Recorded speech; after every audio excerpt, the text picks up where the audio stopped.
বন্ধুগণ, আসসালামু আলাইকুম ওয়া রাহমাতুল্লাহ। আশা করি সকলে ভালো আছেন, সুস্থ আছেন। আজকে আপনাদের সামনে এক নজরে হজের কার্যক্রম কিভাবে করা যায় তার একটি ছক আপনাদের সামনে তুলে ধরার জন্যই এই কন্টেন্টটি তৈরি করা। এটি অত্যন্ত একটি গুরুত্বপূর্ণ। এই যে ছকটি দেখতে পাচ্ছেন, যে চার্টটি দেখতে পাচ্ছেন, যে আম নকশাটি আপনারা দেখতে পাচ্ছেন, এটা প্রতিটি হাজীদের যারা হজে গিয়েছেন তাদের এটা জানা রাখা দরকার। কারণ এখান থেকে অনেক তথ্য আপনারা পাবেন। বিশেষ করে একদম নতুন যারা, তারা এই ছক দেখে একদম পানির মতো তাদের কাছে সবকিছু পরিষ্কার হয়ে যাবে। আপনারা দেখছেন যে এখানে কাবা শরীফের যে ছবিটি, তার নিচে কিছু নাম্বার দেওয়া আছে।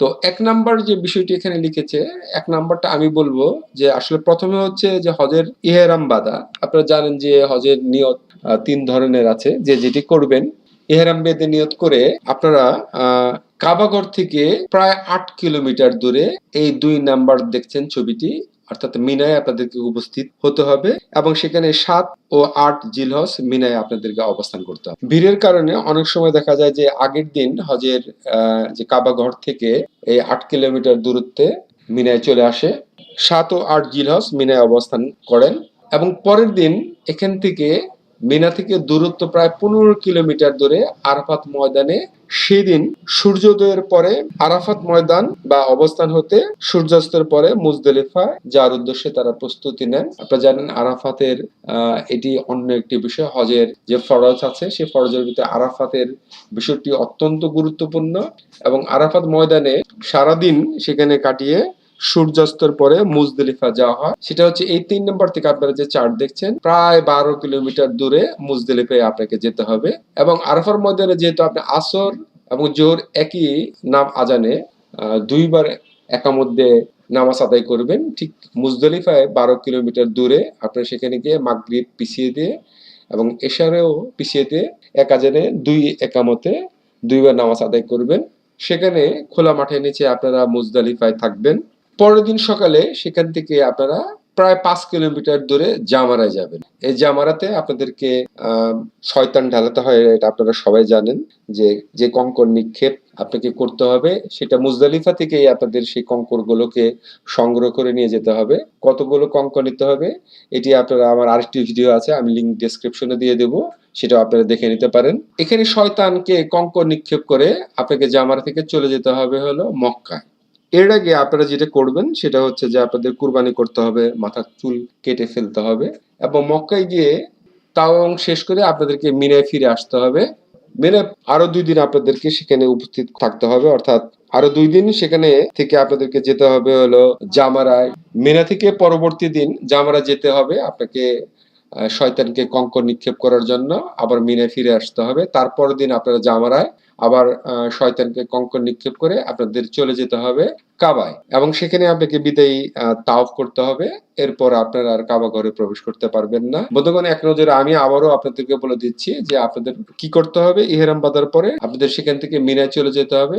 মিনা থেকে পরের দিন আপনাকে চলে যেতে হবে ১৫ কিলোমিটার দূরে আরাফার ময়দানে। আরাফার ময়দানে সূর্যাস্তর আগ পর্যন্ত আপনাকে সেখানে থেকে সেদিনই চলে যেতে হবে ১২ কিলোমিটার দূরে মুজদলিফায়। মুজদলিফায় গিয়ে আপনাকে রাত সেখানে খোলা আকাশের নিচে কাটাতে হবে এবং কঙ্কর সংগ্রহ করতে হবে। পরের দিন সকালে সেখান থেকে আপনারা ৫ কিলোমিটার দূরে জামারায় যাবেন। জামারায় গিয়ে শয়তানকে কঙ্কর নিক্ষেপ করবেন এবং কঙ্কর নিক্ষেপ করার পর আপনারা কুরবানি ও চুল কেটে অর্থাৎ হালাল হয়ে আপনাকে চলে আসতে হবে কাবায়।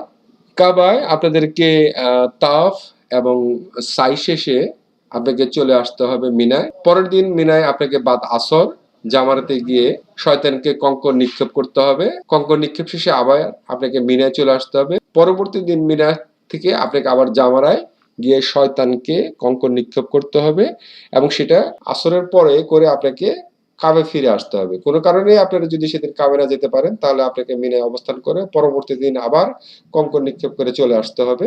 এই মাসালাগুলো আসলে আমি আপনাদেরকে বলবো, যারা জানেওয়ালা আছে এই লাইনের স্কলার, তাদের কাছ থেকে আপনারা জেনে নেবেন।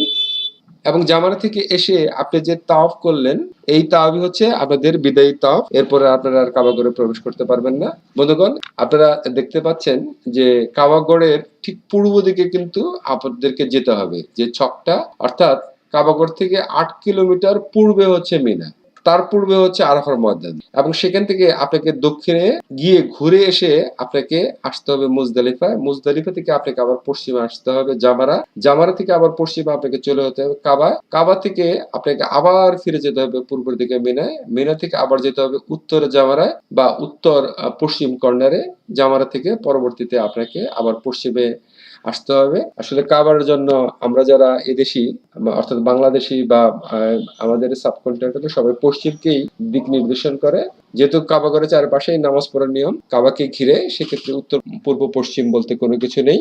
আশা করি বন্ধুগণ এই এক নজরে হজের যে কার্যক্রমটি, এই ছক অনুযায়ী আপনাদের সবার সুবিধা হবে। আপনারা এই ভিডিওটি ডাউনলোড করে নিতে পারেন এবং বেশি বেশি করে শেয়ার করবেন, যেন সবাই এই ছক দেখে তাদের সামনের যে হজের প্ল্যান, সেই কার্যক্রমের দিক নির্দেশনাগুলো কত দূর হতে পারে এবং কোনটার পর কোনটা, সেই ধারাবাহিকতাগুলো তারা যেন নিজেরা জেনে বারবার দেখে এটা করতে পারে। তো বন্ধুগণ, সবাইকে অগ্রিম হজ মোবারক। আল্লাহ তাআলা সবাইকে কবুল করুন। আসসালামু আলাইকুম ওয়া রাহমাতুল্লাহ।